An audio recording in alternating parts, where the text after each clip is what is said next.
si je suis pas météorologiste, si je suis pas un spécialiste en pluviométrie, je suis pas con non plus.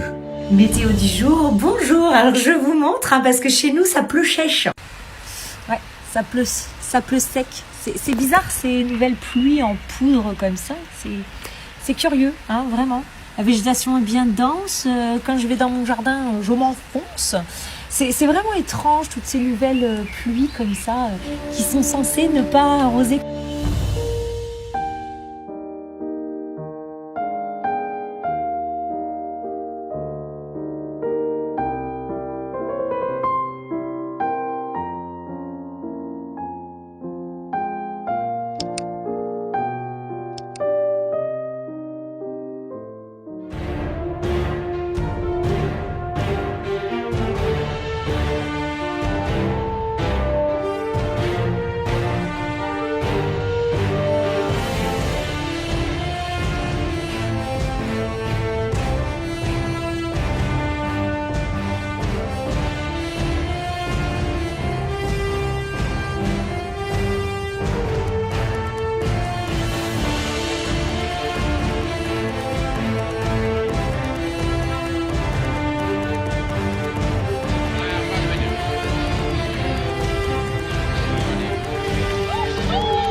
Pourquoi serait-il immoral de commercialiser l'eau? Parce que l'eau, c'est la vie. Vous payez bien votre assurance santé.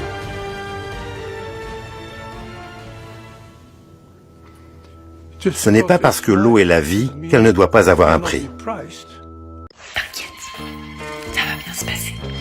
Franchement, quand je vois les litres de flotte que vous osez déverser sur les manifestants, je peux vous dire que vous n'avez pas intérêt à nous faire chier avec la restriction d'eau pour cet été.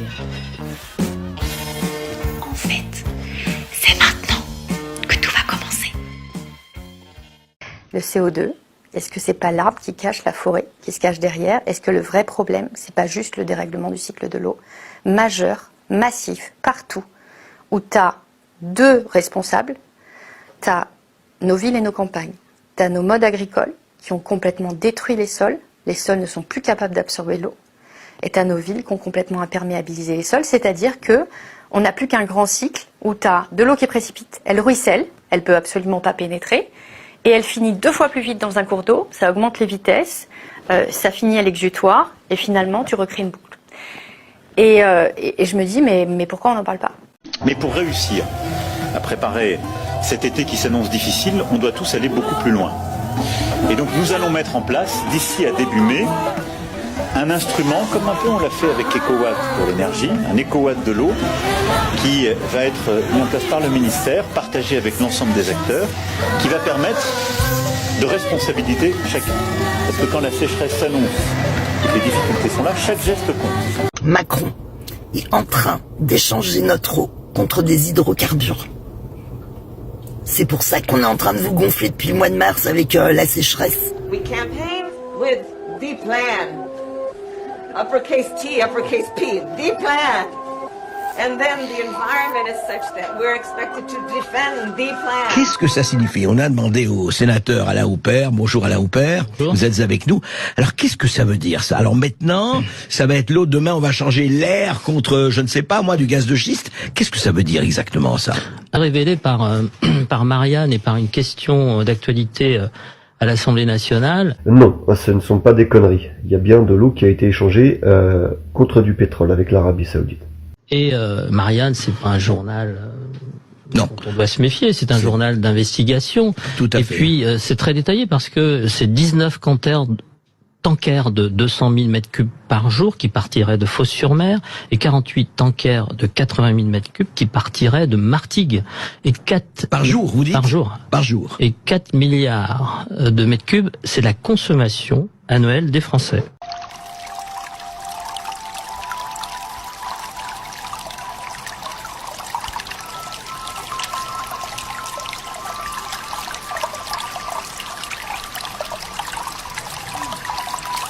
Exporter de l'eau douce issue de rivières françaises, contre des hydrocarbures du Moyen-Orient ou d'Afrique. On parle de 19 tankers de 200 000 mètres cubes par jour qui partent de Fos-sur-Mer, et de 48 tankers de 80 000 mètres cubes qui partent, eux, de Martigues. On est sur des quantités d'eau absolument phénoménales. Et pendant ce temps, on nous contraint à économiser l'eau, à ne pas prendre des douches trop longues, voire de se laver à plusieurs, de ne pas arroser nos jardins, de ne pas remplir nos piscines pendant l'été, ou autre leçon de morale écologique. Ça a été confirmé à l'Assemblée nationale. D'accord. Gabriel Amar, de la France Insoumise, a posé la question au ministre de la Transition écologique, Christophe Béchu, qui a confirmé que des pourparlers étaient en cours.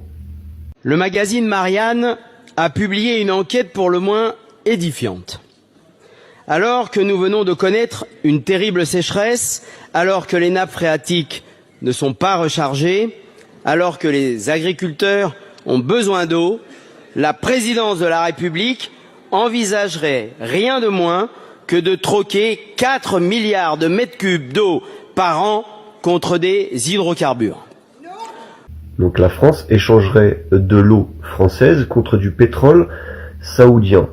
D'accord. En pleine période de sécheresse. D'accord. D'accord. Bon, bien sûr, c'est pas la France qui va échanger de l'eau, c'est des entreprises privées. Hein. Faut bien vous prendre un petit peu d'argent au passage. Résumons l'affaire. Après des réunions en petit comité, l'Élysée semblerait envisager d'exporter l'eau utilisée par la centrale hydroélectrique de Saint-Chamas. Aujourd'hui, cette centrale fonctionne à 50%. L'étang de Berre ne pouvant absorber plus de volume, au risque de voir son écosystème remarquable mis en péril. Il n'est donc pas envisageable de multiplier par 2 le volume transitant par ce barrage, sauf à étudier sérieusement l'utilisation de l'eau pour des usages indispensables aux habitants et à l'agriculture. Alors, Christophe Béchu, c'est le secrétaire général du groupe Horizon de la majorité présidentielle. Le groupe Horizon, il a été créé en 2021 par Édouard Philippe, votre personnage politique préféré. D'accord. Édouard Philippe, il a quitté son poste de Premier ministre en 2020. Il a créé Horizon en 2021, un an avant les présidentielles. C'est 25 députés à l'Assemblée nationale quand même. Et puis il est devenu administrateur d'Atos. Atos, c'est le leader européen de la sécurité numérique. Hein, c'est une entreprise du CAC 40. D'accord. C'est l'un des 10 leaders mondiaux des entreprises informatiques. D'accord. Atos, c'est des actionnaires comme BlackRock et The Vanguard Group. D'accord. Ajoutez à cela, Édouard Philippe, c'est votre personnalité politique préférée. D'accord. C'est la relève d'Emmanuel Macron. D'accord. C'est le futur barrage à l'extrême droite. D'accord. 4 milliards, oui. Et là, vous dites combien par jour? Donc 18 tankers et 48 tankers. Donc c'est détaillé. Donc c'est pas une rumeur. C'est pas une rumeur. Donc, vous savez, la rumeur, l'histoire de la cocotte minute, c'est très facile de bien sûr. Donc on veut échanger des ressources naturelles contre des ressources vitales. À toutes ces communes rurales qui sont livrées par des citernes, que on va envoyer des tankers en Arabie Saoudite, en Moyen-Orient, consommer des ressources vitales, c'est on marche sur la tête, on déraisonne. Donc ça me fait penser à Victor Hugo et Fantine, la mère de Cosette, qui vendait les cheveux et ses dents pour le donner aux Thénardier. Donc, et ça me fait penser aussi à la phrase de Coluche, parce qu'on n'est pas gouverné, on est administré par un chef d'État qui administre des humains comme des choses. Coluche disait donner le désert à un technocrate, au bout de 5 ans, il va acheter du sable. On est là-dedans, on creuse, on creuse, on creuse. C'est pour ça qu'on met des bassines un petit peu partout pour pomper la nappe phréatique. C'est pour ça qu'on en fait d'autres pour protéger certains agriculteurs. Bah oui, pas tous, hein. Juste certains. Je tiens à dire un mot en tant que militante et en tant que médic. Bien évidemment que je soutiens Serge, parce que j'ai essayé de le sauver pendant 2 heures. Je vous jure que c'était le moment le plus dur de ma vie en tant que street médic. Et pourtant j'ai vécu les gilets jaunes. J'ai cru qu'il allait mourir dans mes bras, comme les autres médics qui étaient avec moi, qui ont été plus que traumatisés. Pendant que les gendarmes osent dire après que c'est eux qui lui ont sauvé la vie. Ils osent dire qu'après que M est allé tout seul à l'hôpital alors qu'il était à 3 heures de route et qu'il se vidait son sang. Non, on a essayé pendant 2 heures de lui sauver la vie. Et eux, ils bloquaient les secours, ils bloquaient le SAMU. Il a fallu l'intervention de la LDH, qu'aujourd'hui qui est menacée de dissolution par Darmanin.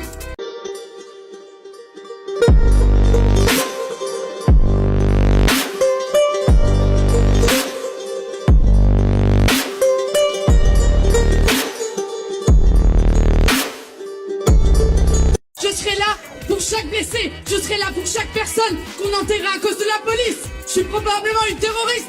Vous êtes tous des terroristes. Et moi je demande, et vraiment sincèrement, qui a des armes de guerre? Qui les vend? Qui les vend au monde entier? Moi je vous dis pas mon malaise de voir des gendarmes encadrer la manif aujourd'hui quand ils ont essayé de tuer des gens à Sainte-Soline, et je le dis. Ils ont essayé de tuer des gens avec des armes de guerre. Et ils ont empêché les secours de venir alors que quelqu'un était en train de mourir dans mes bras et qu'on a appelé pendant 2 heures les secours. Je vous dis pas mon malaise qui c'est là qui sont là aujourd'hui et qu'on a un tel encadrement de forces de l'ordre aujourd'hui. Et c'est pas des forces de l'ordre d'ailleurs. Qui se dirige vers les méga bassines. On accélère. Ils sont là.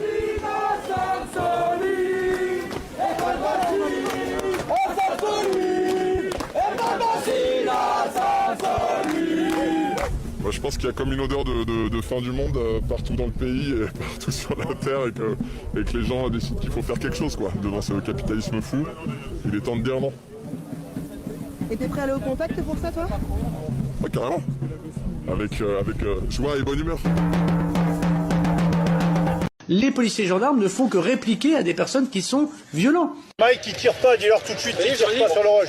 Ce n'est jamais eux qui, en premier, iraient dans les rues et à Sainte-Soline, trouveraient des personnes dans un champ et les attaqueraient. Eh putain, mais ils tirent, ils sont tôt quoi. Mike, c'est grave. C'était pas le bon cortège. Levons un doute. L'origine du projectile qui a touché Serge D. D'après le rapport des gendarmes daté du 27 mars, je cite, « Aucun élément ne permet à ce stade de déterminer l'origine de leurs blessures ». Rapport qui évoque les blessures de Serge D. et de Michael. Et s'agissant de Serge D, eh bien c'est faux. On peut déterminer d'où vient le tir. Sur ces images au drone de Johanny Le Mercier, révélées par Libération et qu'on s'est aussi procuré, le projectile qui a touché Serge D. vient bien des forces de l'ordre. Ici, la bassine, tout autour et devant les gendarmes, et ici la première ligne du cortège où se trouvait Serge D. Et regardez, ce projectile, parti de la bassine défendue par les gendarmes, atterrit sur un manifestant en casque blanc, casque détruit par l'impact, le manifestant s'effondre. Quelques secondes plus tard, on voit 4 personnes le porter et l'éloigner de la première ligne. Ces images correspondent à la photo de Serge D. prise au moment de son évacuation. C'est l'effroi. Moi, je ne pensais pas qu'en France, on en était là, dans la nouvelle stratégie de maintien de l'ordre, d'être capable, comme ça, froidement, plusieurs jours à l'avance, d'imaginer une stratégie qui allait consister à dire on va les laisser venir. Une fois qu'ils seront à portée de canon, on les arrosera largement et sans aucun discernement. Parce que là, ce que ça montre, c'est la première ligne. Mais ce genre de projectile, on en a retrouvé à près de 220 mètres de la ligne.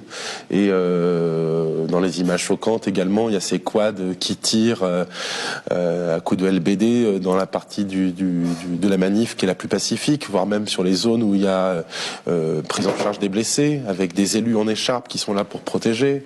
Et en fait, moi, ce qui m'est insupportable dans cette histoire, c'est les mensonges d'État. Ce qui m'est insupportable là-dessus, c'est que Darmanin et sa bande soient pas capables d'admettre leur tort et d'admettre qu'ils ont commis une erreur démocratique, une stratégie de maintien de l'ordre complètement lamentable et pas du tout en adéquation avec ce qu'est notre démocratie, et qu'il y a de l'énergie aujourd'hui développée par un général Rodriguez pour développer ce genre de doute que non, ça ne tomberait pas, qu'éventuellement ça serait un caillou qui serait tombé des camarades, quoi. Je trouve ça abject.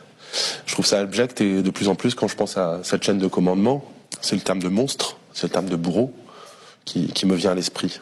Et puis avec d'autres sobriquets, voilà, mais ça ressemble vraiment aux heures les plus sombres de l'histoire du maintien de l'ordre en France. Vous savez ce qui s'est passé avec les usines Coca au Mexique, qui pompaient dans la nappe phréatique? Maintenant, au robinet, il n'y a plus d'eau, c'est de la terre. Ce qui fait que dans les stations-service et partout aux alentours, il n'y a que du Coca. L'eau est à prix d'or. Écoutez bien, l'eau est à prix d'or. Les bébés boivent du Coca dans leur biberon. Il n'y a jamais eu autant d'enfants avec les dents carriées. Voilà ce qui se passe. Voilà ce que vous réservez à vos enfants. Et vous, messieurs les policiers, elle va vous servir à quoi votre matraque avec vos robinets, quand vos enfants crèveront là de soif, hein, et que vous pourrez plus les laver? Vous participez à la destruction de notre pays. Ah là là, c'est bien d'avoir un cerveau. C'est encore mieux de s'en servir. Et maintenant, il s'en prend à nos ressources naturelles. Vous qui êtes payés avec nos deniers grassement, vous dites haut et fort, faites donc un effort, petites gens.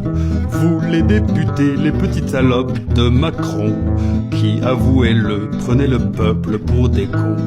Je demande à Coca de stopper le pompage dans la nappe phréatique et d'acheter de l'eau de ville. Écoutez ce qui se passe dans l'Essonne. Le maire communiste de Grigny, Philippe Rio, vient de faire plier le géant Coca-Cola. L'usine Coca-Cola de Grigny produit chaque année près de 600 millions de litres de soda. Des boissons essentiellement composées d'eau, que l'industriel va puiser à 100 mètres de profondeur, directement dans la nappe phréatique. Je m'appelle Philippe Rio, maire de Grigny. Grigny est une ville d'eau. Il y a la Selle qui coule à Grigny. Il y a les eaux de Paris qui traversent Grigny, et puis on a même une nappe phréatique qui est utilisée par un industriel qui s'appelle Coca-Cola. En fait, ce lac, c'est la remontée de la nappe phréatique de bord de Seine. Coca-Cola pompe dans la nappe à plusieurs centaines de mètres sous nos pieds et utilise donc par autorisation préfectorale depuis l'installation de Coca-Cola en 1986 pour son breuvage mondialement connu. Toutes les villes, nous avons compris que le changement climatique s'accélérait et qu'il fallait changer nos modèles. Nous passons notre temps à demander aux habitants de consommer moins d'eau, aux villes d'utiliser moins d'eau pour l'entretien des espaces verts. Nous demandons aux agriculteurs de faire attention à l'utilisation de l'eau. Et dans cette période d'accélération du changement climatique, de sécheresses qui vont être de plus en plus puissantes, rapprochées,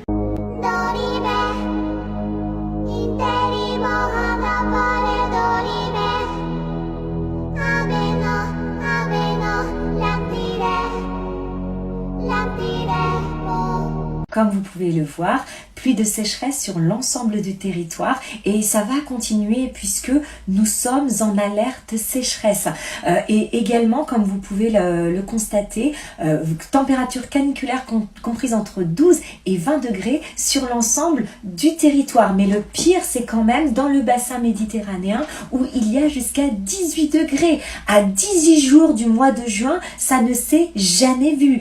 Des températures aussi hautes et surtout une pluie qui n'irrigue rien. Elle n'arrive pas, cette pluie, à remplir les nappes phréatiques. Elle n'arrive pas à nous arroser.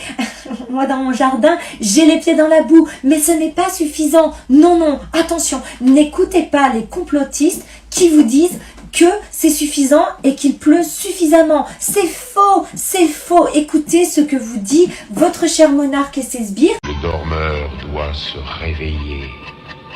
Se réveiller.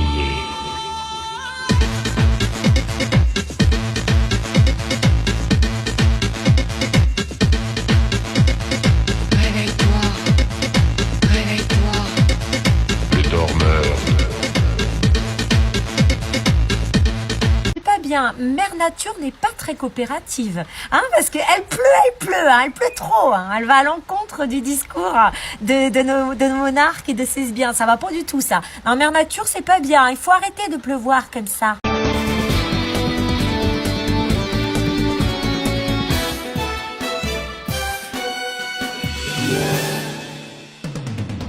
On a des yeux. On a tous constaté qu'il y avait une pluie vitaminée qui était tombée ces 4 dernières semaines.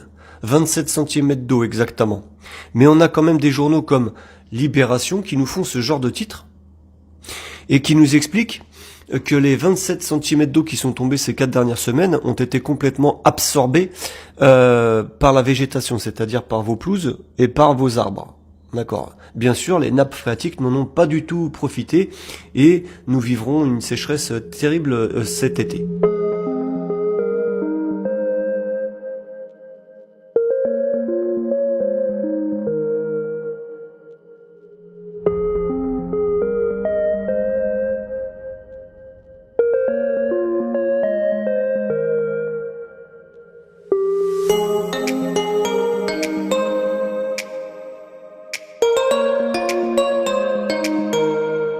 Le Figaro, on peut lui faire confiance.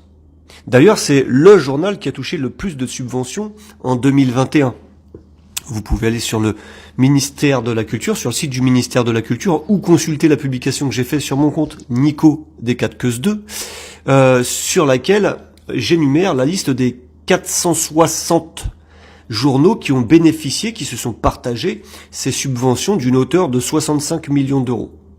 D'accord. Donc derrière Libération, qui a touché une subvention de 5 millions d'euros, on a quand même La Croix qui a touché 4 600 000, on a Les Échos qui ont touché 1 300 000, l'Humanité 4 600 000, Le Monde 1 200 000, je pourrais continuer comme ça pendant des heures, L'Opinion 2 millions, Ouest France 2 400 000, bref, des journaux en qui on peut faire confiance. People often ask us, where does the fluoride come from that they add to the drinking water? And I'm afraid the sad response is, an accurate response is, it is not pharmaceutical grade fluoride. It's not the same kind of fluoride that we get in toothpaste or other dental products. Why don't they use pharmaceutical grade? It would be too expensive to use pharmaceutical grade. Okay, so what do they use? They use a waste product, a hazardous waste product, from the phosphate fertilizer industry. For about 100 years, the process for making soluble phosphate to use as a fertilizer is to take insoluble phosphate rock, dig up that rock, and then add concentrated sulfuric acid. And that reaction between those two chemicals puts off two very toxic gases, hydrogen fluoride, HF, and silicon tetrafluoride, SiF4. And over the 100 years, many examples of severe poisoning of the local environment. The fluoride gases and dust falls on the grass, the cows eat the grass, it cripples the cows, ruins the teeth and so on, and the EPA required the phosphate fertilizer industry to put a scrubber on, a spray of water. And that spray of water converts these two gases, hydrogen fluoride and silicon tetrafluoride, to a new substance called hexafluorosilicic acid, H2SiF6. Now, this is where we get to the bizarre point. They can't dump this scrubbing liquor containing hexafluorosilicic acid into the sea by international law. They can't dump it locally because it's far too concentrated and corrosive. But if they sell it to somebody, if somebody is willing to buy this, it becomes a product under hazardous waste regulations. If the chemical industry can sell a hazardous waste product, it then becomes a product. And for the chemical industry, that makes sense. And for the EPA, it makes sense for industry to be recycling its toxic chemicals rather than dumping them somewhere. But in this case, it doesn't make sense at all because it allows the public water suppliers, when they buy this stuff, it becomes a product, then they put it in the drinking water, and we're exposed to it. With less oversight than there would be if it was treated as a hazardous waste. There's another issue that the hexafluorosilicic acid has in it, in the process of making it, other contaminants, arsenic, lead, mercury, even traces of radioactive isotopes. And the question to any decision maker in the public is, do you really want trace amounts of these materials, especially when the EPA says about arsenic and lead, there are no safe levels because they are human carcinogens. So any level of arsenic exposure, any level of lead exposure potentially will increase cancer rates in the United States. And that's why to many people it's unpalatable to be drinking what has originated as a hazardous waste product from the phosphate fertilizer industry. Je suis chez moi, je suis légitime de me battre pour cette terre. Regarde ce que vous faites à la forêt. Vous n'avez pas honte. La forêt pleure à cause de vous. Ils ont jeté directement de lacrymogène sur nous pour qu'on file. Et maintenant, regardez ce qui se passe. Ils rasent nos forêts. Pour le peuple guyanais et nos terres. Le peuple premier, nous les Kalignaks. Les Kalignaks! Là, on a bloqué le chantier là, la machine elle est au milieu là. On est désolé d'en arriver là, mais là c'est plus possible quoi.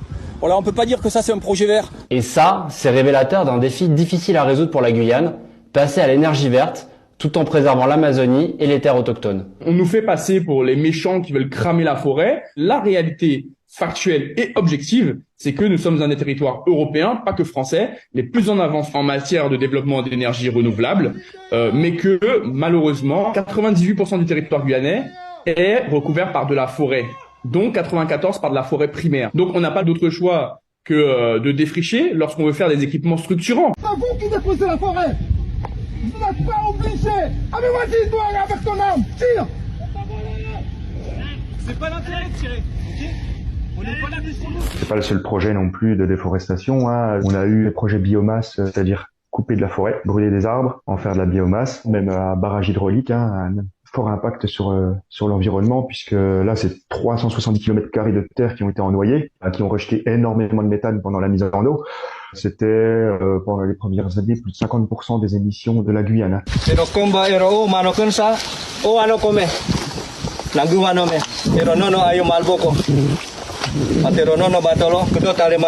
À un moment où il est à la mode de parler de réchauffement climatique, de préservation des espaces forestiers, on observe qu'en Guyane, qui représente 50% de la biodiversité française, on a encore ce genre de projet qui n'a aucun sens. La Guyane, ça fait la taille du Portugal, c'est pas l'espace qui manque, on parle là que de 78 hectares. Ça c'est des beaux arbres quoi. Voilà. Et bien tout ça, ça va disparaître si on fait rien quoi.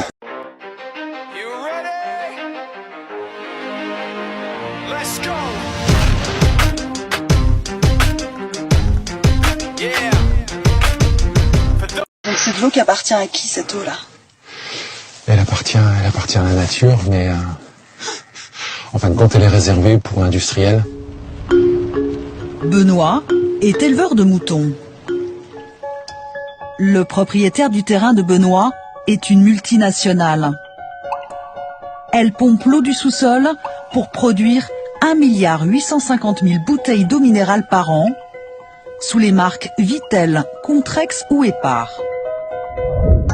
Le business représente 1 milliard de chiffre d'affaires pour le géant suisse Nestlé Waters. Après avoir fait la prospérité de ses agriculteurs et de ses habitants, l'or bleu du sous-sol est devenu la source des problèmes d'une région en plein désarroi.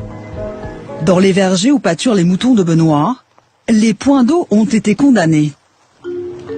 Chaque jour, il se soumet à un rituel dont il aimerait bien se passer. Des milliers de kilomètres pour aller chercher de l'eau dans une région gorgée de pluie. Une fois par jour l'hiver, et jusqu'à 4 à 5 fois l'été, il doit remplir cette citerne de 1000 litres qu'il transporte dans sa voiture. Cette eau, puisée dans la petite fontaine d'un village, est destinée à abreuver ses 500 brebis. Il y avait l'eau à 1,50 m. mais on n'y a pas accès. L'éleveur tient à me montrer un des puits dans lequel il a interdiction de puiser de l'eau. Encore un peu d'escalade. Donc là, ici, il y a un puits, donc il est fermé. Donc nous, on est très respectueux. J'aurais pu, d'un coup de godet de tracteur, l'enlever et puis pomper dedans. Mais comme c'était interdit, on a respecté. Voilà. Ça, C'est un puits qui avait une éolienne pour abreuver les animaux. On voit l'eau là à 1,50 m. L'eau est là, mais interdit. Donc c'est de l'eau qui appartient à qui, cette eau-là? Elle appartient à la nature, mais en fin de compte, elle est réservée pour l'industriel. C'est ce qui nous fait réagir en tant qu'habitants, en tant que paysans. Voilà. Aujourd'hui, après 6 ans de travail, Benoît a décidé de quitter la région de Vittel. De tout laisser derrière lui.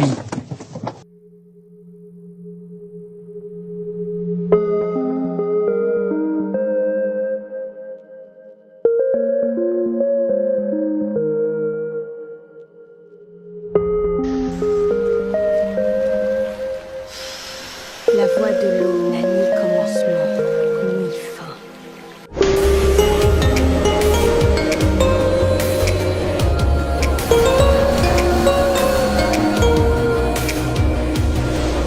Secrétaire d'État chargé de l'écologie et qu'il n'y a pas longtemps, il y a quand même des copains à nous qui sont pris des grenades lacrymogènes, voire plus, que Serge est toujours à l'hôpital et qu'on se rappelle de ce qui s'est passé à Sainte-Soline. On était aussi venus pour lui dire que nous, les projets de méga-bassines, c'est non, et que nous, l'écologie, justement, c'est autre chose que l'écologie qu'il nous propose, c'est-à-dire la répartition de l'eau toujours pour les plus gros irrigants, c'est-à-dire pas prendre en compte l'enjeu climatique tel qu'il est. Donc Bérangère Couillard a annulé sa visite. Un mois après la méga-bassine de Sainte-Soline, les soulèvements de la Terre déclenchent une marée militante pour s'opposer au projet d'autoroute A69 Toulouse-Castres. Une coulée de bitume recouvrant 400 hectares de terre pour gagner entre 12 et 30 minutes de trajet. Un chantier à 600 millions d'euros